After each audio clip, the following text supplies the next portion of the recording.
Hello dears, welcome to our channel. Today we are going to study a beautiful poem Stammer by K.Satchidanandan. We know that K.Satchidanandan is an Indian poet writing in English and in Malayalam.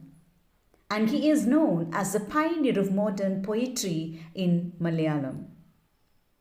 He is a critic, columnist, translator and the former secretary of K.Satchidanandan Academy.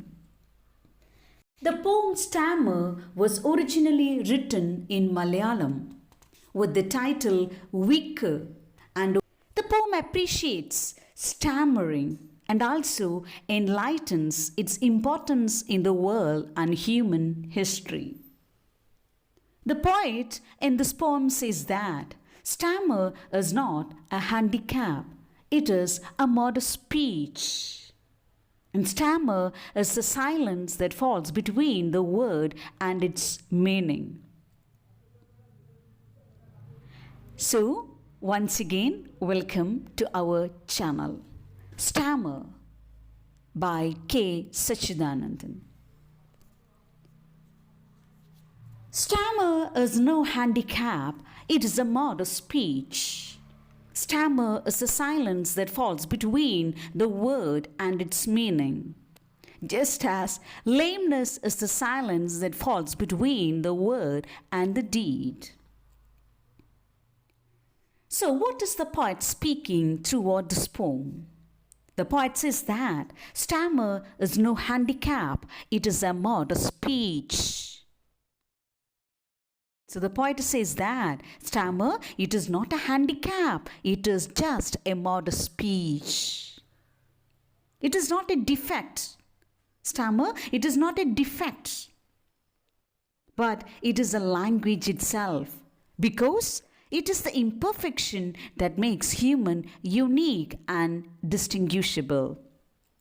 So what the poet is saying in this poem? The poet says that stammer is no handicap, it is a mode of speech.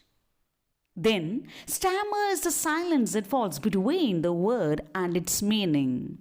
The poet says that it is the silence, stammer, it is the silence that falls between the word and its meaning.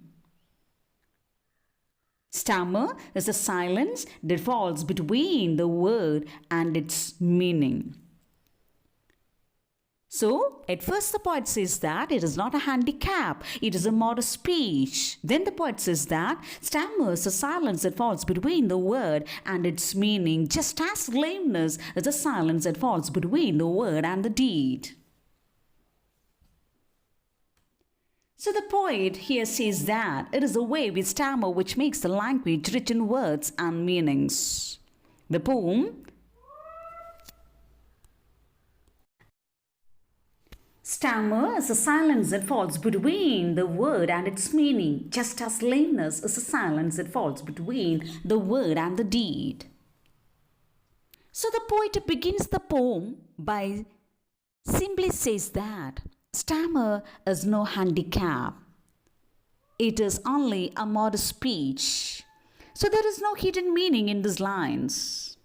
And the poet says that stammering, it is not a defect or imperfection.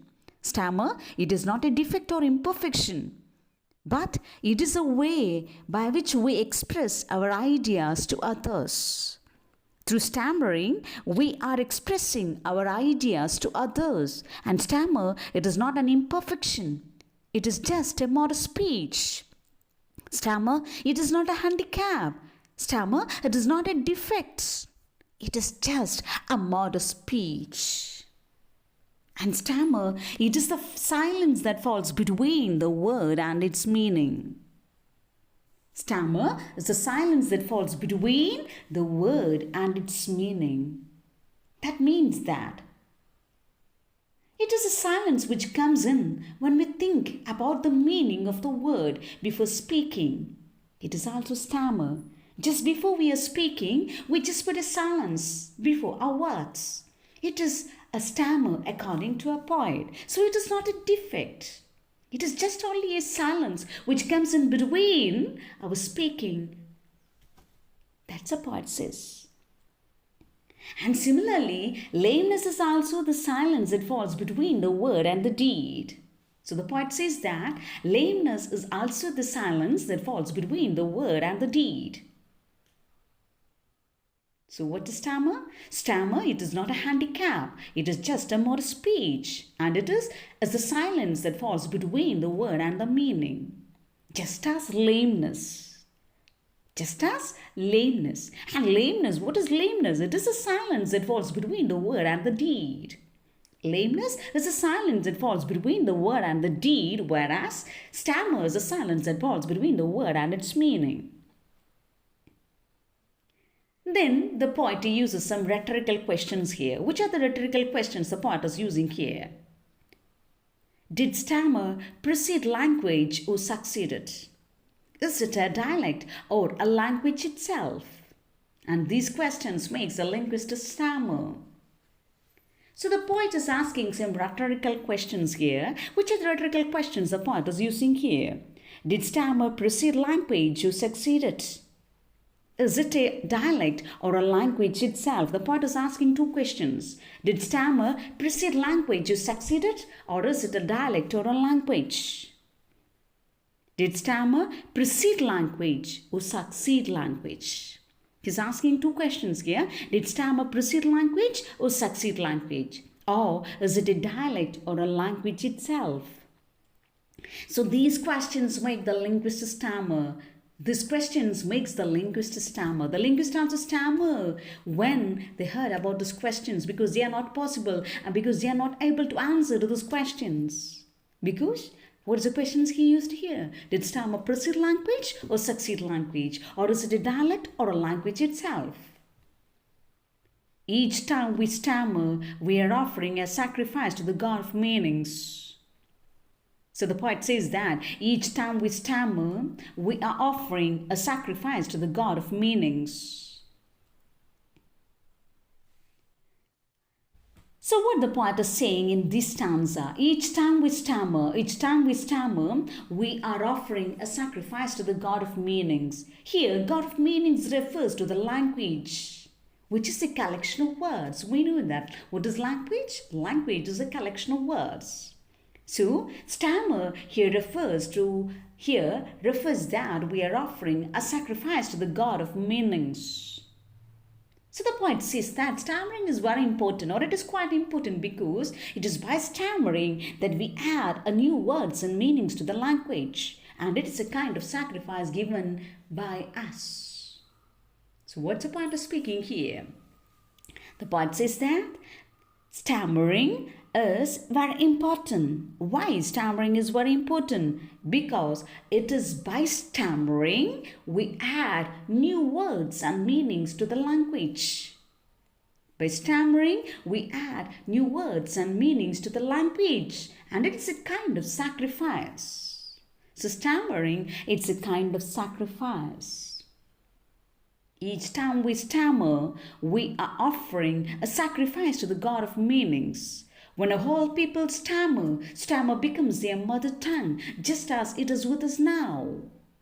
So when the whole people stammer, stammer becomes their mother tongue. When the whole people stammer, stammer becomes their mother tongue, just as it is with us now. So stammer, it is not a defect, it is not a handicap, it is just a mode of speech, and it is a sacrifice given to the God of meanings. Because each time we stammer, we are offering what? We are offering sacrifice to the God of meanings. Okay. So language is made of imperfections like humans.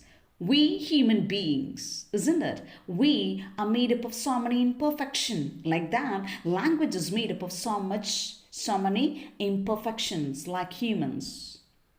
And the imperfection in speaking the words, interpreting and using them is what we enriches the language. So we are enriching our language by these imperfections because we are adding meanings. We are adding new words and meanings to the language. So language is made up of imperfections. And through these imperfections, we are interpreting, we are speaking the words, and we are offering meanings to this language. Last stanza. God too must have stammered when he created man. That is why all the words of man carry different meanings. That is why everything he utters from his prayers to his commands stammers like poetry. God too must have stammered when he created man. So the poet says that God must have created when he created man. So God must have stammered when God created man. So that is why all the words of man carry different meanings. Each words carry different meanings. Why each words carry different meaning according to the poet? Because the poet says that God must have stammered when he created man. That's why all the words of man carry different meanings. And that is why everything he utters from his prayers to his commands stammers like poetry. And that is why everything he utters means every man he uttering some words. For from his prayers to his commands, it stammers like poetry. So that is why everything he utters from his prayers to his commands stammers like poetry. So the poet says that when all people stammer becomes their mother tongue. When the whole people stammer becomes their mother tongue. Because the whole humanity on the earth stammers. Isn't it? They're using their language and interpreting their meanings in their own words. They are stammering. In their own ways, they are stammering. So stammering, it is not an imperfection, but it is a language of the mother tongue.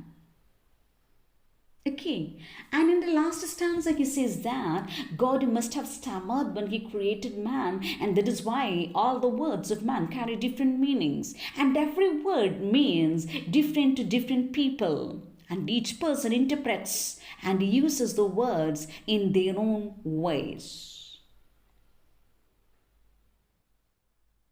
Okay, so the prayer, that means even every utterance is like a poetry. It's like poetry. Here the poet conveys three important messages. What are the three important messages the poet here conveys? Yes, God must have stammered when he created man. Hence, God is imperfect. Isn't it? And humans are imperfect. And the human stammers in prayers. In prayers too, humans stammer, and thus prayers are full of imperfections. So we can say that poetry is also full of imperfection. Isn't it? Hence the whole universe is imperfect. So God is imperfect, poetry is imperfect, and the whole universe is imperfect. So imperfection is the very basis of existence. Thus, we should not consider stammer as an imperfection. So we can conclude that stammer is not an imperfection. Okay. Stammer is not an imperfection. Why stammer is not an imperfection? Because God must have stammered when he created man.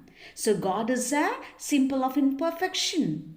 And also, yes, and then the poet says that the poetry were also imperfection. And the whole universe is also imperfect. Thus, we cannot consider stammer as an imperfection. But it is an integral part of life because every human being stammers while he speaks. Isn't it? So that is the poet saying in this poem.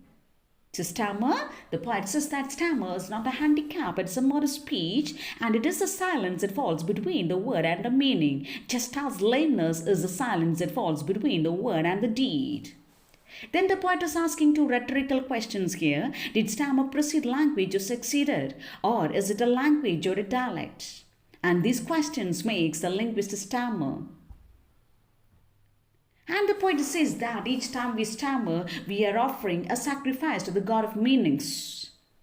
And when the whole people stammer, stammer becomes your mother tongue. So stammer becomes your mother tongue, and we are offering a sacrifice to the God of meanings. Then in the last stanza, the poet says that God must have stammered when he created man. And that is why all the words of man carry different meanings.